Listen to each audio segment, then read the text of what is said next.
Bem-vindos ao canal Politeca. Agradecemos sua atenção, apoie o nosso projeto com seu like e inscreva-se no canal. Hoje temos como convidado Leon Weinstein. Leon, olá, é um prazer vê-lo. Boa tarde, muito obrigado pelo convite. Muito obrigado por aceitar. Bagunça Mundial com meus comentários é exatamente assim que está escrito no seu canal do YouTube, para o qual convido nossos espectadores. Vamos falar sobre a bagunça mundial. Bem, quero começar nossa conversa com o que estamos observando nesses dias. Xi Jinping ficará em Moscou por 4 dias. E isso significa, segundo a versão de muitos, que algo será assinado. Talvez não apenas com Putin. Aparentemente, estão sendo planejados encontros a 3 ou até a 4, em meio a guerras comerciais e negociações iniciantes nos Estados Unidos da América. Bem, digamos assim, toda a gama de relações está na pauta. Como você avalia a situação geral e quais são suas expectativas para esses encontros? Bem, eu acho que a China agora está em uma posição, em uma situação em que pela primeira vez eles precisam pedir algo. Ou seja, eles vão fingir que não estão pedindo, mas provavelmente é a primeira vez.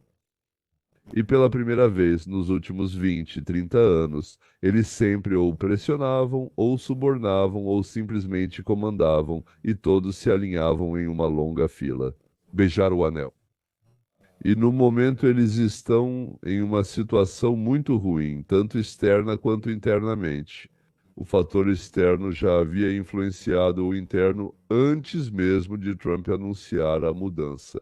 Bem, digamos assim, o retorno do comércio mundial ao que Trump chama de justo, segundo suas propostas e palavras.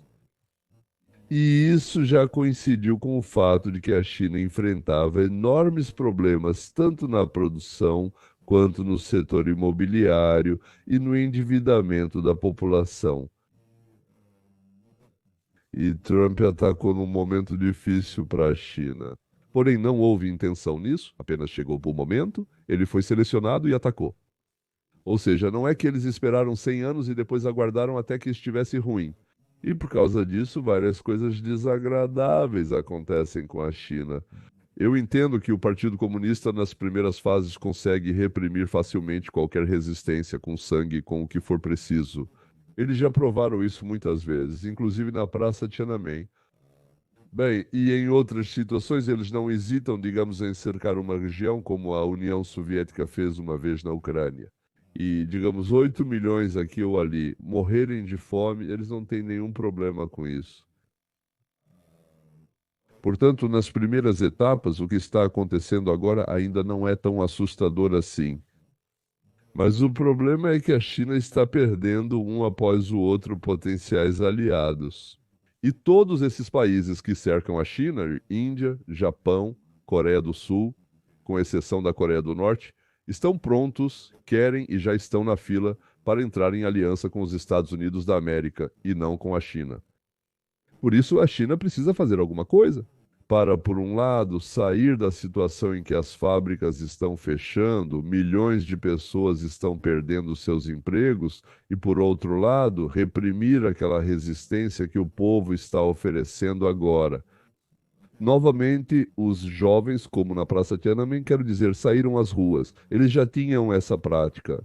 Se você, lá na China, ali, alguns anos depois de terminar a faculdade, não conseguia encontrar trabalho, eles te pegavam e te mandavam à força para um kolkhoz. Para eles, não era kolkhoz, mas ainda assim significava trabalhar nos campos. Jovens com alto nível de educação, para os quais não havia vagas de emprego, evitando que ficassem ociosos nas cidades. Eles eram enviados para algo supostamente temporário, mas na verdade poderia durar até 100 anos. Agora eles estão voltando em massa desses campos e pelo menos para Xangai. Foi exatamente esse grupo que, na verdade, deu início à rebelião. Ainda falta muito para a rebelião, mas estou terminando em um minuto. Para a China, a saída mais fácil dessa situação é a guerra. Ou seja, ou atacar Xangai, ou participar de algo na Índia, no Paquistão, ou fazer algo com a Rússia, participar para colocar sua população em estado de guerra. Dar a todos eles cartões de racionamento de alimentos para que recebam sua porção de arroz ou alguma outra coisa. impor toque de recolher, recrutar os principais desordeiros para o exército, mandá-los para a linha de frente para que morram lá. E assim como acontece com muita frequência na história da humanidade, resolver seus problemas internos com questões externas. Por isso, né, a China tem duas tarefas. A primeira é recriar aquela aliança, ou melhor, não exatamente aquela, mas alguma outra com a Rússia, com mais alguém, para entender com quem eles realmente podem contar. E a segunda, eu acho, é decidir em qual guerra entrar para acalmar sua própria população. Uma verdade eterna. Se as coisas vão mal internamente, comece uma guerra. Sim, para de alguma forma preservar sua própria situação.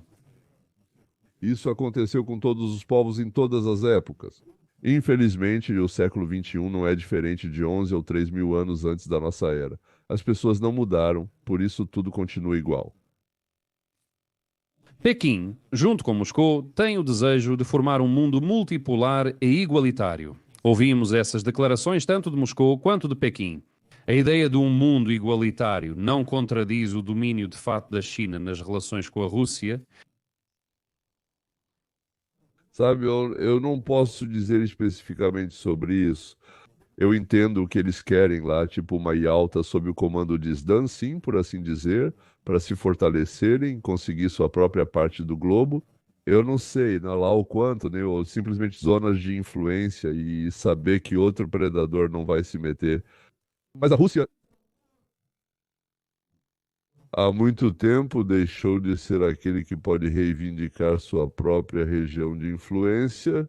Então ela tenta resolver tudo lá, com ataques para cá e para lá.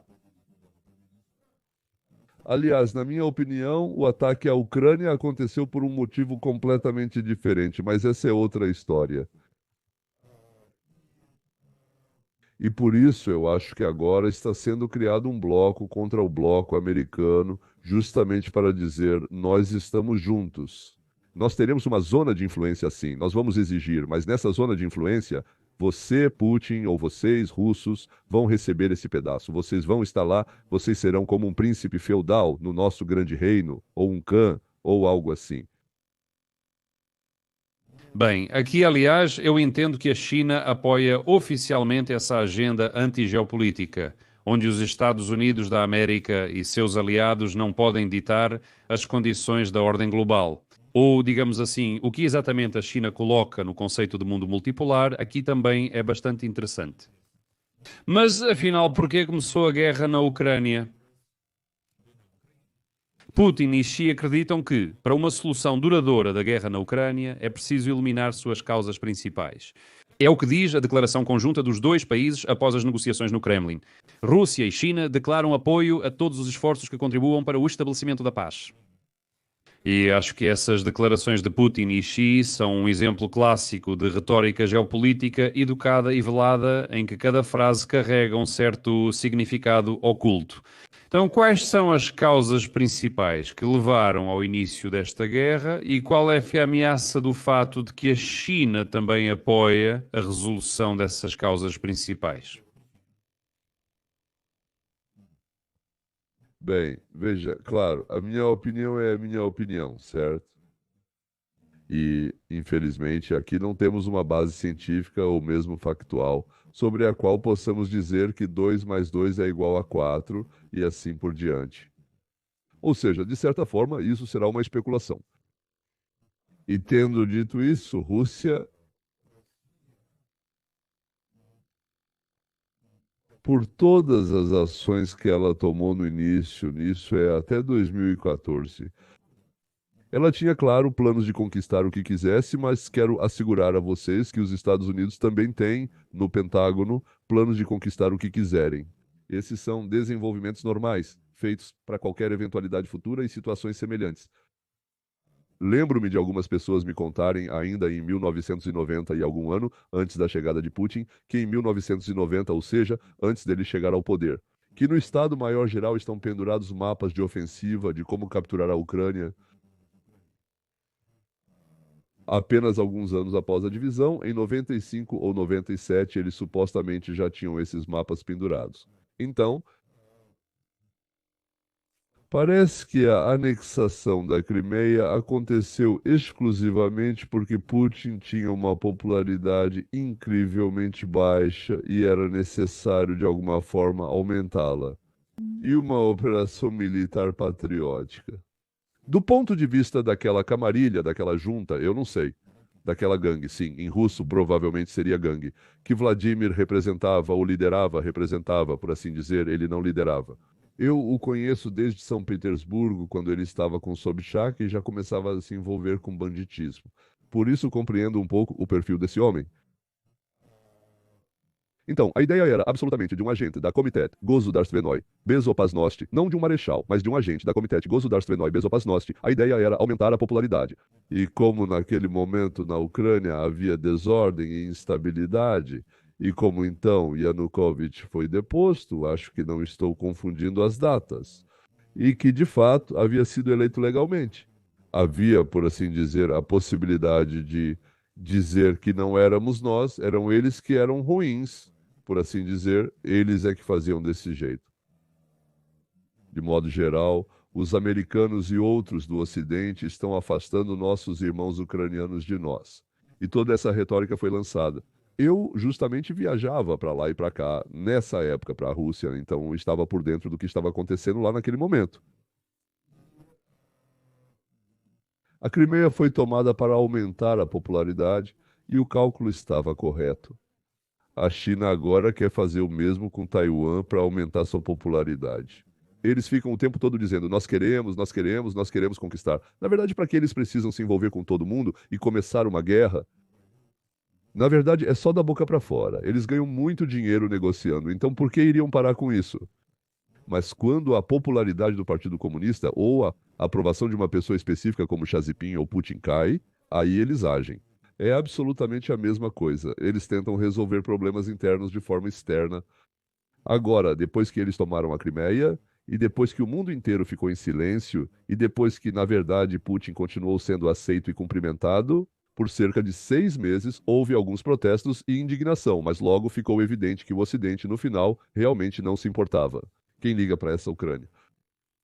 E quando Biden, primeiro conosco na Casa Branca de Obama, tentou afastar a Rússia da China, e depois, digamos, o que Trump fez. Ele ameaçava e dizia: eu vou derrubar o petróleo para vocês, se vocês ficarem aí. Vocês estão muito próximos da China. Aí veio Biden. E a política mudou para: vamos fazer algo tão agradável para vocês que ninguém mais pode fazer, nem mesmo a China. Por exemplo, vamos dar algo para vocês, tipo a Ucrânia. Até mesmo Burns, que escreveu um livro sobre a importância de reunir a União Soviética novamente, foi enviado como embaixador para lá. Porque esse mundo unipolar é ruim, é preciso que para haver equilíbrio exista um mundo bipolar. Depois ele esteve conosco. No geral, ele recebeu um grande prêmio por isso, por ter chegado a um acordo com Putin e se tornou diretor da CIA. Se você se lembra, o único diretor da CIA em toda a história da CIA que viajou facilmente para um país com o qual a CIA Lutava, continuava. ficou lá por alguns dias, se divertiu, bebeu, foi à sauna. No geral, parece que, pelo que tudo indica, o governo dos Estados Unidos da América disse a Putin, digamos assim: nós sabemos o que você gostaria, então, se quiser, pode pegar. Nós, então, não vamos fazer nada. Por causa disso, Putin exigiu que o chefe de Estado, pelo que entendi, exigiu, não sei, pediu. Joe Biden também comentou o assunto após o retorno de Burns de Moscou, aparecendo na televisão. A pergunta feita a Joe Biden foi preparada, como todas as outras. Por isso, quando questionam se ele está mentindo, é difícil saber. Ele abriu a boca e começou a mentir. Então, se fizeram perguntas para Joe Biden, isso significa que por algum motivo as pessoas dele precisavam que essa pergunta fosse feita. Bem, foi feita a pergunta: e se a Rússia atacar a Ucrânia, o que vamos fazer?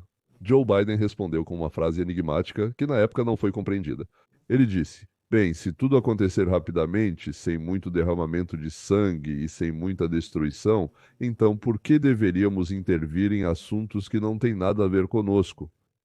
Com isso, naturalmente, ele, por assim dizer, deu sinal verde.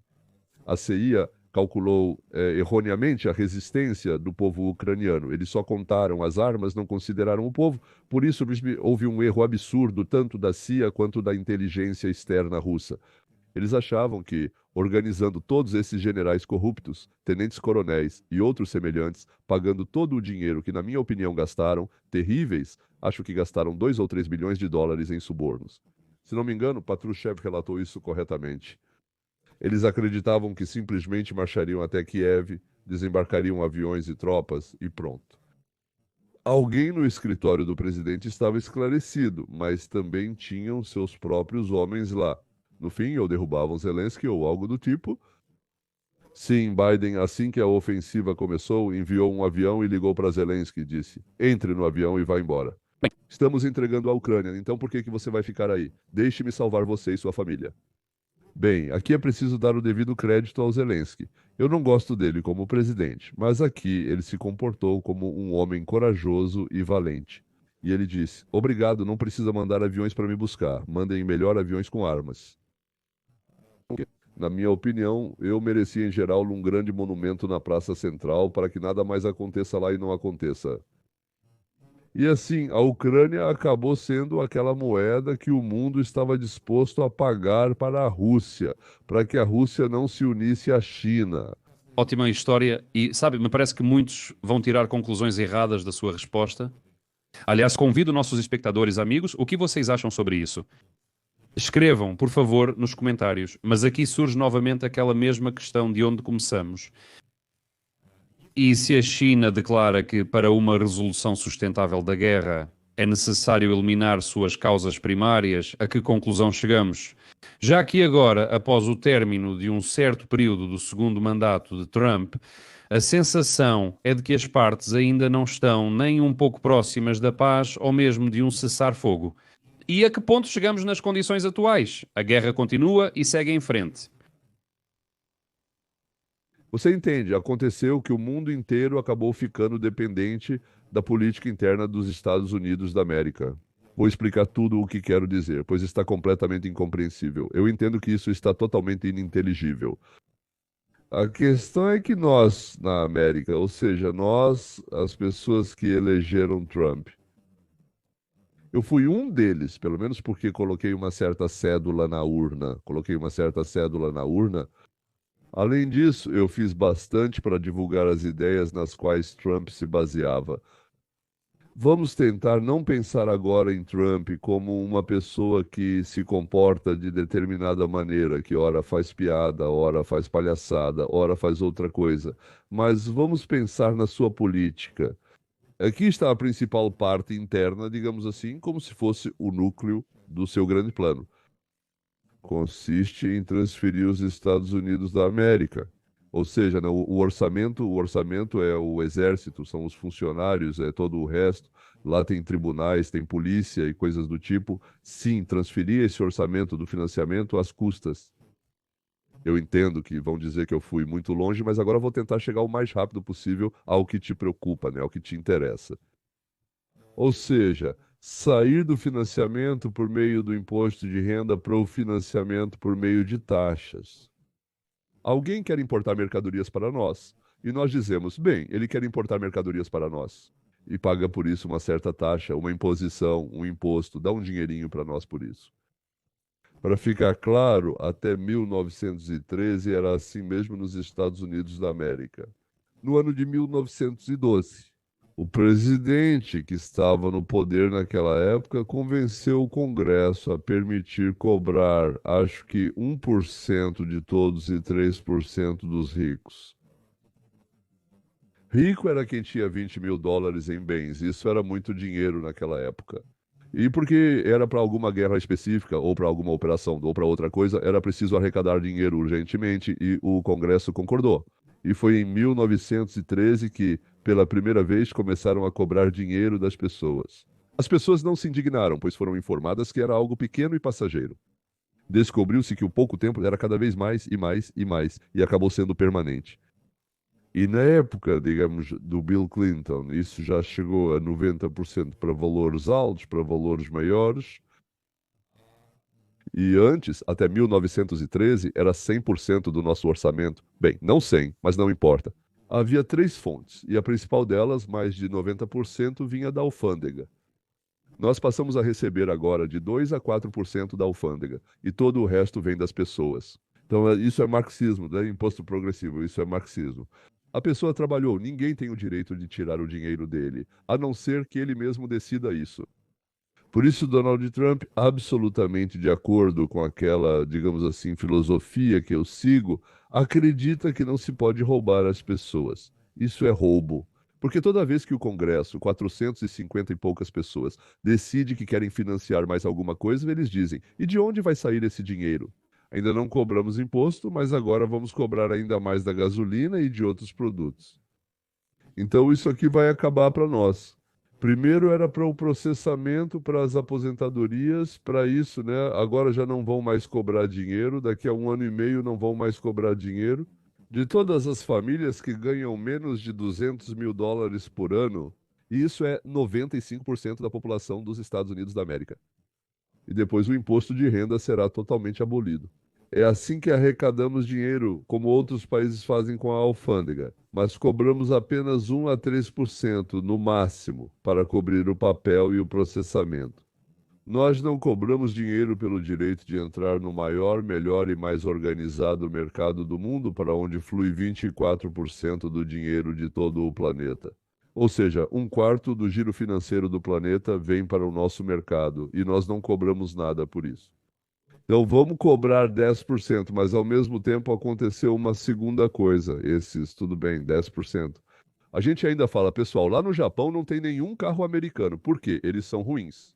Não, eles não são ruins, vocês simplesmente não deixam. Vocês colocaram uma tarifa de 200%, uma barreira, e para cá vocês trazem milhões de carros todo ano. E os seus trabalhadores trabalham, o seu aço, né, o seu alumínio são usados, os nossos não. Por isso, para equilibrar as coisas, nós, em primeiro lugar, exigimos que vocês reduzam suas tarifas para 15, 20, 25, 10% cada lado do seu jeito. E nós vamos impor tarifas sobre aqueles produtos que precisamos aqui para viver, como medicamentos, aço, alumínio e automóveis, porque, digamos assim, senão nós perdemos Detroit, o lugar onde inventaram os automóveis, o lugar onde Ford inventou como montá-los, como fabricá-los, como torná-los baratos e assim por diante. Ele morreu porque nós simplesmente pegamos e transferimos a produção de tudo para outros países. Não podemos exportar para vocês, mas vocês podem exportar para nós à vontade.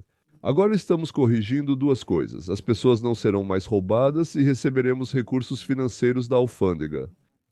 E, em segundo lugar, queremos igualar o que cobram de nós com o que nós cobramos. E por causa disso, começaram. O mundo já estava acostumado com alguma coisa. Além disso, gastamos uma quantia incrível de dinheiro com defesa. Todos os nossos parceiros da OTAN, SH, MATO, Canadá e outros semelhantes, estão constantemente reduzindo seus gastos, sabendo que o tiozão do porrete vai chegar e protegê-los. Por isso, eles vão gastar dinheiro com outra coisa, com programas sociais, e depois ainda vem nos dizer que somos ruins, que não pagamos para as mulheres durante 3 anos após o nascimento do filho. Em geral, essas nossas ações internas levaram ao fato de que o mundo voltou a ser o mundo que era antes. Do nosso ponto de vista, ele era injusto. Talvez, do ponto de vista de alguém, fosse justo, mas para nós será justo.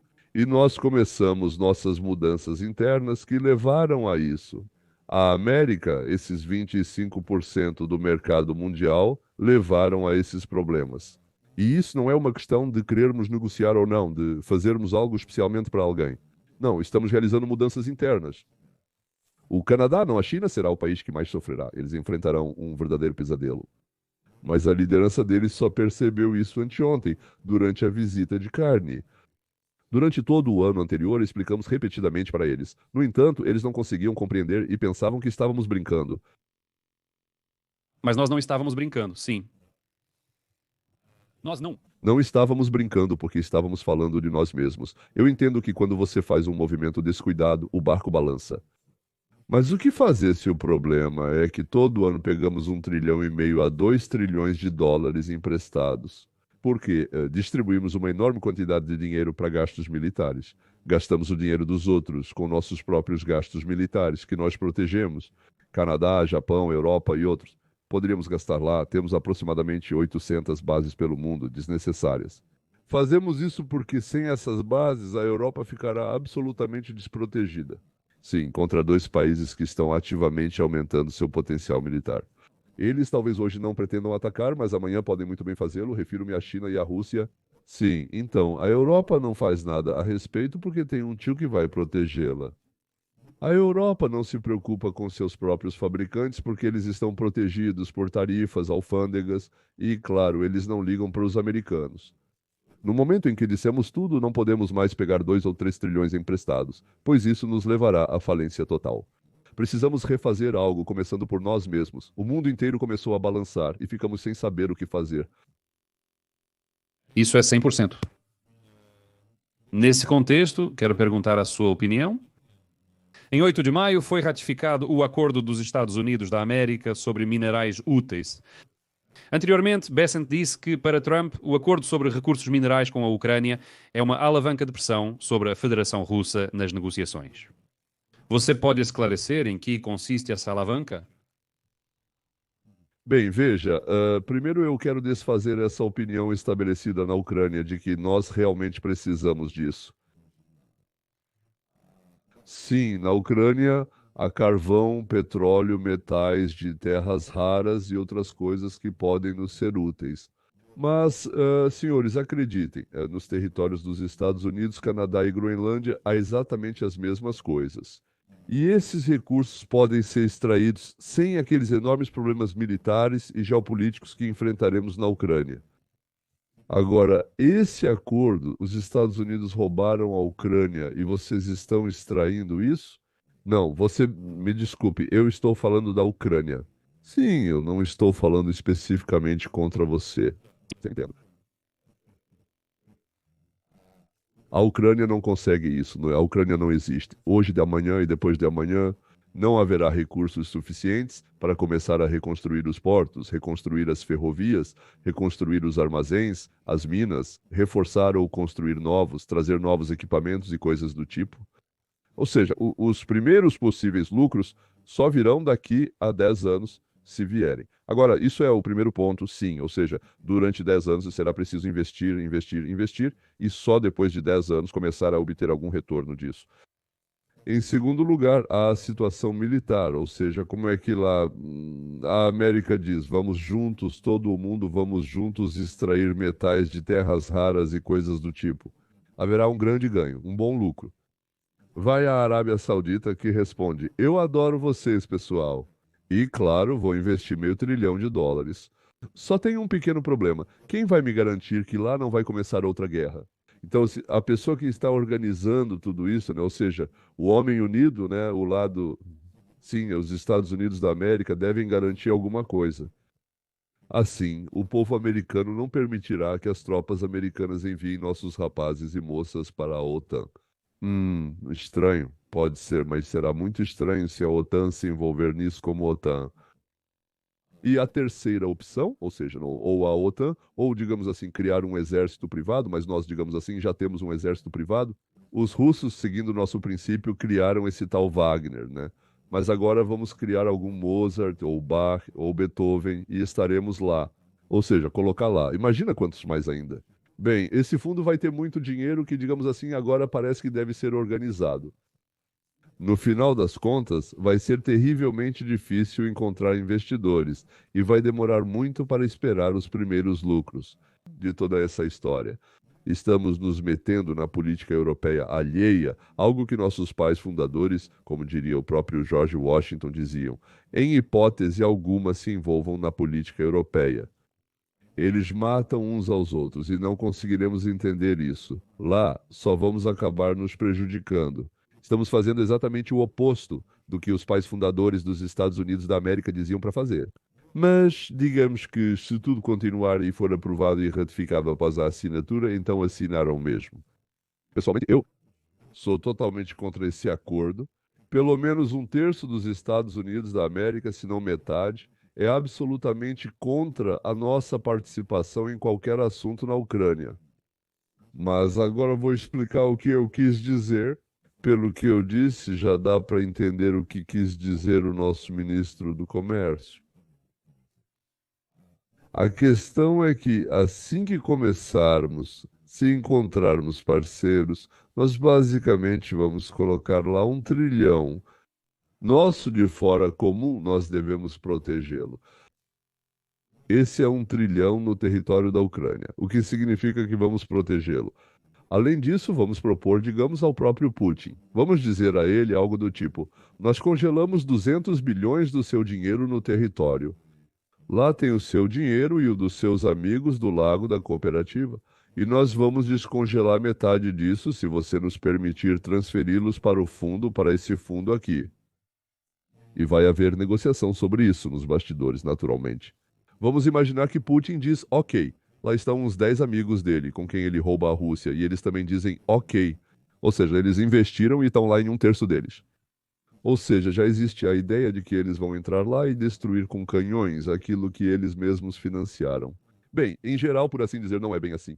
Putin e os que estão com ele querem a União Soviética, eles querem viver muito bem, eles querem que Deus me livre e ninguém os derrube. Eles têm medo de problemas internos, eles têm medo de problemas externos. Eles não são conquistadores, né? São mais como bandidos. O que interessa para eles é dinheiro, dinheiro e mais dinheiro.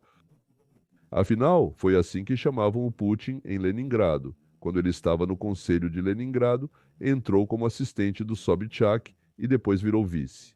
Ele era chamado de Babki Babulki, chegava e gritava para todo mundo: Babki Babulki tem que fazer. E não ficar mexendo nessas suas bobagens, reconstruindo algumas ruas ou recebendo senhoras idosas que querem alguma coisa das autoridades. Portanto, assim que assinarmos este acordo, assim que ele for ratificado e entrar em vigor, nós praticamente assumimos a obrigação de proteção. Bem, daquela parte que será tratada por esse mesmo comitê, e lá está escrito que isso será no território, não do comitê, do fundo, praticamente em todo o território da Ucrânia, isso vai acontecer. Portanto, de fato, não de jure, nós assumimos a obrigação de proteger a Ucrânia, parece, e isso é o que me assusta. Leão, declaração interessante.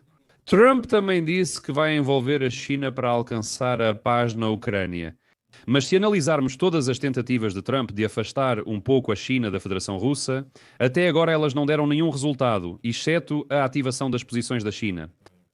E quem mais se beneficiou com isso foi o Kremlin, que recebia uma posição ou uma política mais flexível do parceiro chinês.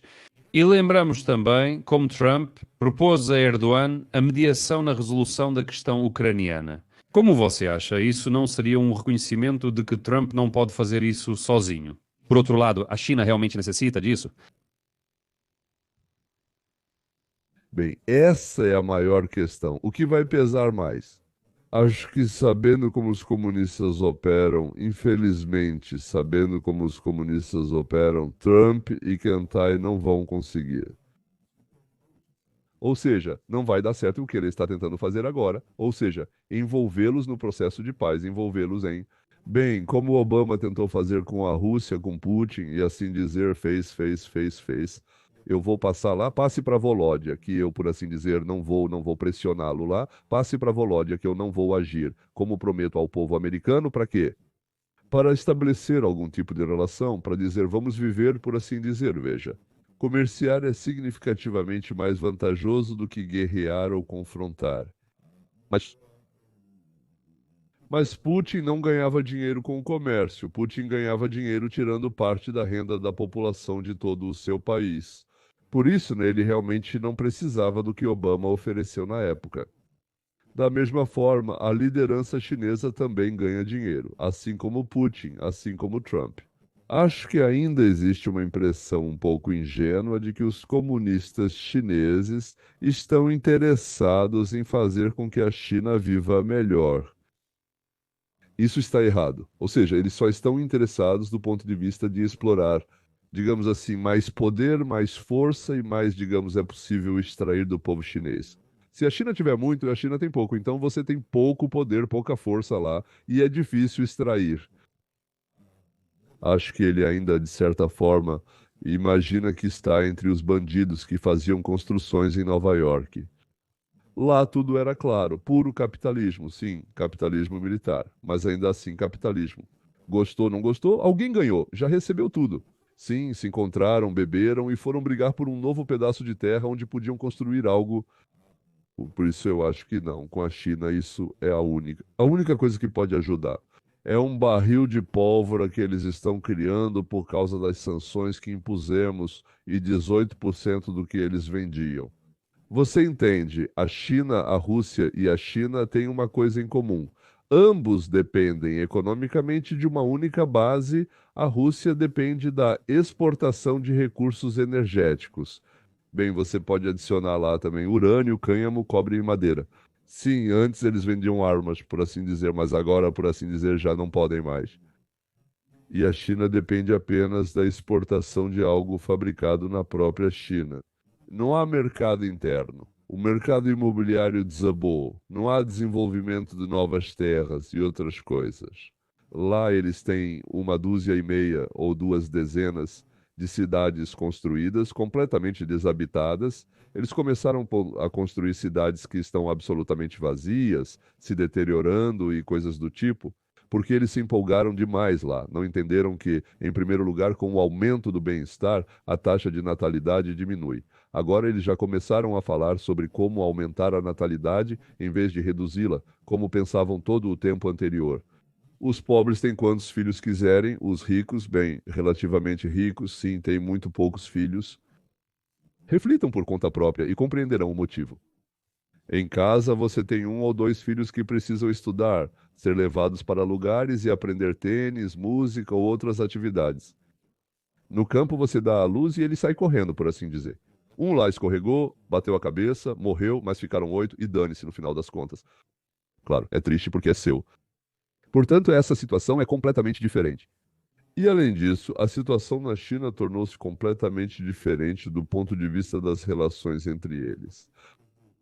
6 ou 7 vezes já aconteceu na história da China que estados internos, regiões, províncias, sim.